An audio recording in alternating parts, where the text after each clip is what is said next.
where a man feeds his own flesh to a dying flame to keep it alive. So today, we're diving into one of the darkest myths from the frozen north. And this isn't just some monster story, it's a really chilling parable about survival, about power, and about the terrifying, twisted logic of a hunger that can never, ever be filled. All right, let's set the scene. Our story kicks off in the middle of a brutal, unforgiving winter.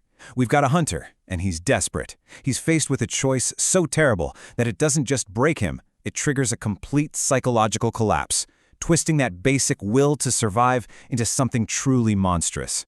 I mean, in this kind of endless cold, survival is the only thing on your mind. It becomes the only law. But that kind of desperation, it does something to you. It sharpens your mind to a single point. And all those lines you thought you'd never cross, well, they start to get real blurry, real fast. And this right here, this is where everything changes. It's this critical mental shift. What was once his community, his family, his kin, people to be protected, they get reframed in his mind as mere resources.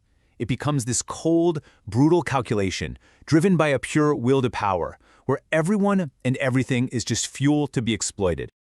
That's why his decision to commit the ultimate taboo, cannibalism, it's not just about survival anymore, is it? It's something much darker. It becomes a pact, a Faustian bargain with the starving spirits of the wild. So what does he get for this terrible bargain? Oh, he gets power. Monstrous, insatiable power. And the cost? Everything. He trades his very humanity for that strength, effectively murdering his own superego. That inner voice, that moral compass that once connected him to everyone else. So how do we even begin to understand this transformation? How does a man become a monster? Well, there's a powerful and frankly pretty disturbing parable that explains it perfectly. It's the parable of the fire and the void. Picture this. A man is so desperate to keep a fire from going out that he begins to feed it with pieces of himself. The fire roars to life. Sure, it gets massive. But here's the twist. It stops giving off any warmth. Its very nature has been corrupted by its fuel. That fire is no longer a tool for survival. It has no purpose other than just to keep going, to keep burning. It has become a pure, unceasing will to consume, consumption for its own sake. And this leads us to the central, corrupted logic of the Wendigo. The creature is trapped in this absolutely insane paradox. Its body grows in proportion to what it eats. Just let that sink in for a second. The very act of eating only creates a greater capacity for emptiness. It is physically impossible for it to ever be full. Okay, so you have this bottomless void on the inside. How does that manifest on the outside? Well, it becomes a hunt, an external, endless hunt, driven by that same deeply flawed logic. The creature comes up with this twisted strategy. It starts to believe that if it can just consume those with the fullest lives, the people who still have all that warmth and kinship that it lost, then maybe, just maybe, it can fill its own emptiness and finally feel satisfied. But of course, this just creates a terrible, inescapable loop. First, it consumes the brightest soul it can find. But because of the curse, its body just stretches and grows bigger. This, in turn, makes its hunger even more vast. So the void inside isn't filled. It's reinforced. It just gets deeper and more painful. And that's the real tragedy of this whole cycle.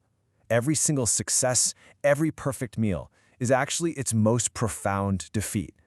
The very act of trying to heal itself is what makes its condition infinitely worse.